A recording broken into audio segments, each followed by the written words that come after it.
साथियों नमस्कार। सिपाही से लेकर के सूबेदार मेजर तक सबकी सैलरी में भारी इजाफा देखने को मिलेगा और साथ ही पेंशनरों की पेंशन में भी इजाफा देखने को मिलेगा, क्योंकि अभी हाल ही में प्रधानमंत्री जी की तरफ से 8वें वेतन आयोग के गठन को मंजूरी दे दी गई है। अब 8वां वेतन आयोग बैठेगा, वो अपना काम करेगा, अपनी सिफारिशों को तैयार करेगा और सैलरी स्ट्रक्चर में कैसे बदलाव किया जाए, कितना बदलाव किया जाए, उन सब चीजों के ऊपर वो अपनी रिकमेंडेशन देगा और उस रिकमेंडेशन को केंद्र सरकार समीक्षा करेगी और समीक्षा करने के बाद लागू किया जाएगा। 1 जनवरी 2026 से सैलरी में संशोधन होना है और उसी डेट से पेंशन में भी संशोधन किया जाएगा। अब बहुत से पूर्व सैनिकों का मेरे पास फोन आया और कंफ्यूजन है उनके अंदर कि सर वो ओआरओपी ले रहे हैं और ओआरओपी जिनको मिल रही है यानी 1 रैंक 1 पेंशन जिनको लागू है, क्या उनके लिए भी 8वां वेतन आयोग लागू होगा?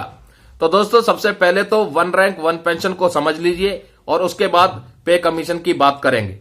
1 रैंक 1 पेंशन का मुद्दा पूर्व सैनिकों के लिए निर्धारित किया गया है और 1 रैंक 1 पेंशन के तहत तीसरा रिवीजन 1 जुलाई 2024 से कर दिया गया है।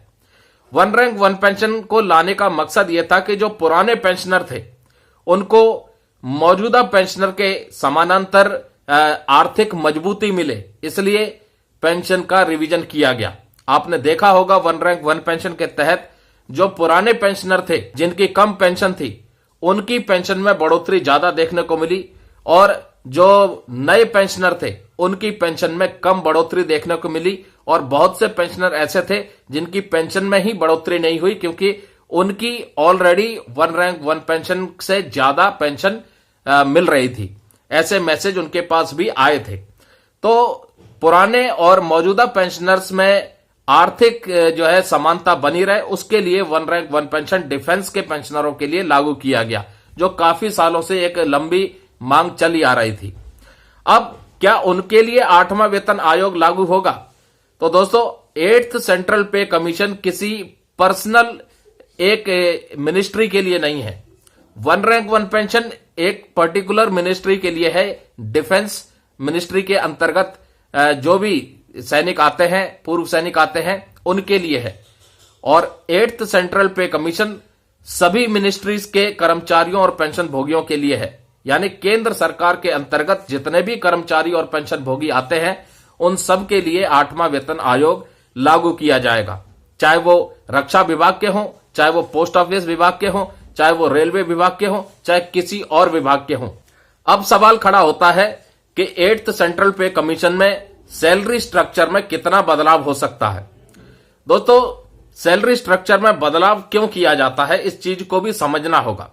वास्तविक महंगाई से लड़ने के लिए सिर्फ महंगाई भत्ता और महंगाई राहत पर्याप्त नहीं होता, इसलिए जरूरत पड़ती है सैलरी में संशोधन करने की ताकि वास्तविक महंगाई से लड़ा जा सके और कर्मचारी पेंशन भोगियों का जो जीवन है वो बेहतर तरीके से उनका लिविंग स्टैंडर्ड मेंटेन बना रहे, अपना जीवन यापन वो ठीक से कर सके और केंद्र सरकार की जो जॉब है वो एक प्रतिष्ठावान जॉब है, उसकी प्रतिष्ठा बनी रहे, आकर्षित बनी रहे।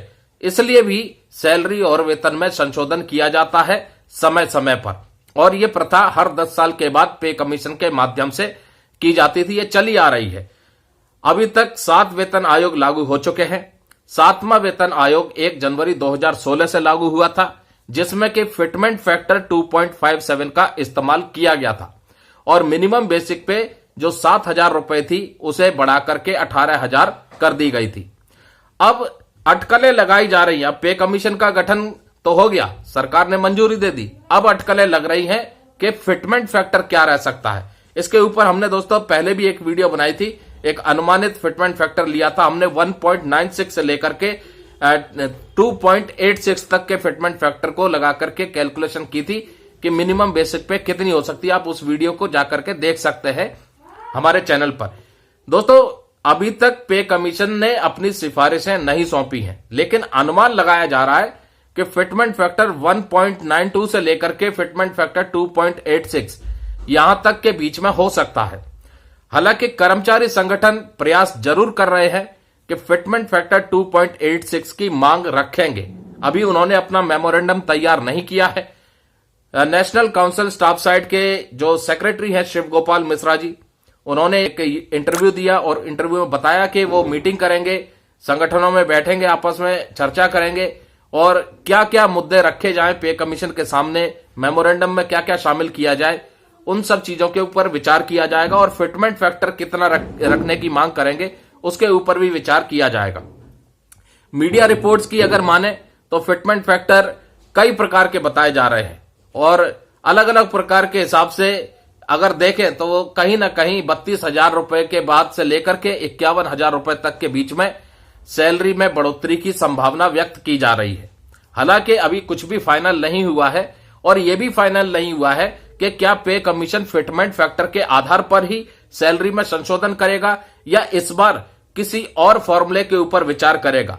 7th पे कमीशन में ग्रेड पे सिस्टम खत्म कर दिया था, ऐसे ही हो सकता है इस बार किसी और सिस्टम को खत्म करके कुछ नया सैलरी स्ट्रक्चर तैयार किया जाए। तो अभी से कुछ नहीं कहा जा सकता कि सैलरी में कितनी बढ़ोतरी होगी, कितनी पेंशन में बढ़ोतरी होगी, लेकिन बढ़ोतरी जरूर होगी, यह तो कंफर्म है, क्योंकि पे कमीशन अपना काम जरूर करेगा और सरकार पे कमीशन के आधार पर सैलरी और पेंशन में बदलाव भी करेगी।